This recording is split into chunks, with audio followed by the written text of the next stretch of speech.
Happy Thursday. Hope your week is going well.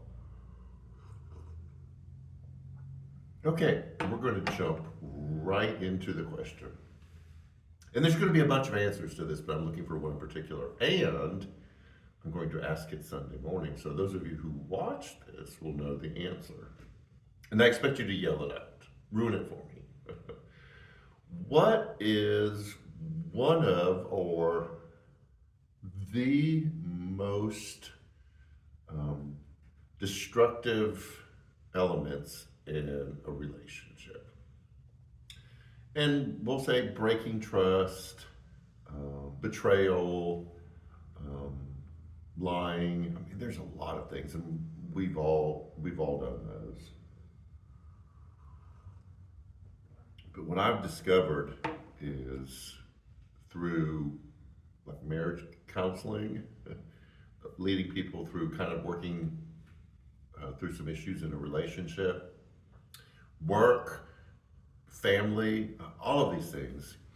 Um, One of the number one destroying elements in relationships is unmet expectations.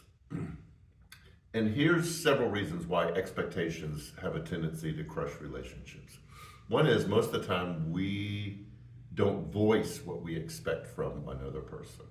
It's either the way we were raised, it's part of the culture that we swim in, and so we just think everyone knows it. So this is how you handle this. This is what you do in a relationship. This is when things don't go well. This is how you address it.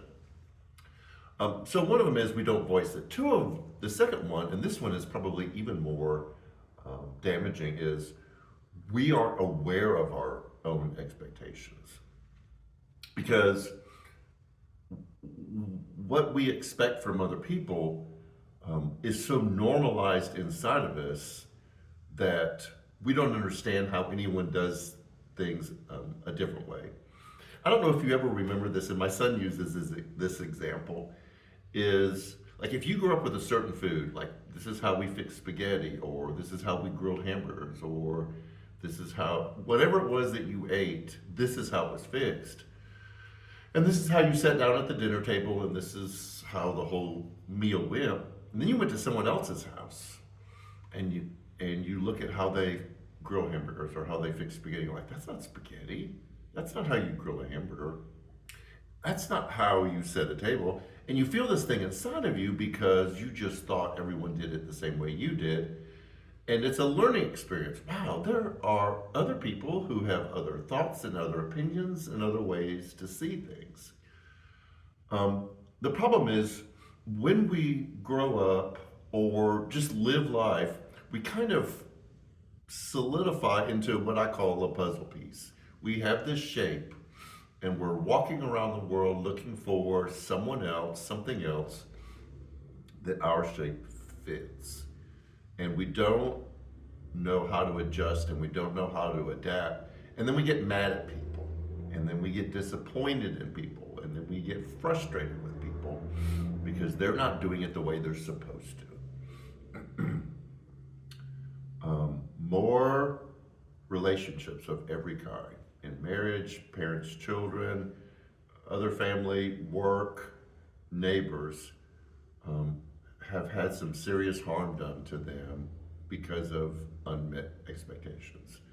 And this is why.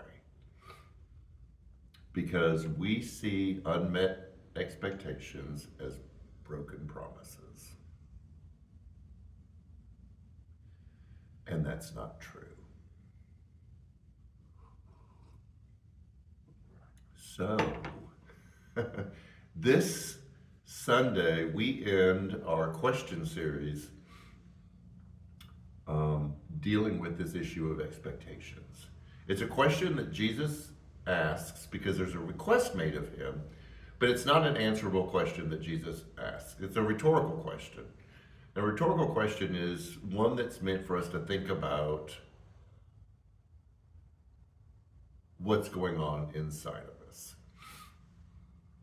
It's a hard way to end this question series because it's been interesting, but what it does is challenges us to do some deep dive inner work on what we expect from other people, but even more than that, what we expect from Jesus. What we expect our relationship to be like with Him, what we expect from Him, what we expect the Christian life to be like. And it kind of forces us to do some honest work. It won't be a hard message, but it will be a direct one. So we hope that you join us for that. Just a couple things going on. Don't forget the small group opportunities that you have. Women's Bible Study meeting right now. Met last night. Man Cave meets Monday night, 6:30. So come join us for that. We always have great conversation around that. Please don't forget our canned food drive. The sources that we used to get food from are not receiving help as much as they were before, and the demand is constant. We've had people show up this week looking for food. And we're in the conversation about maybe putting some more of those meal kits together, which is what we did when the SNAP benefits shut down. That they are going to be cut off permanently for a lot of people. And so we want to put some meal kits together too. But we'll give you more information about that. So anyways, expectations.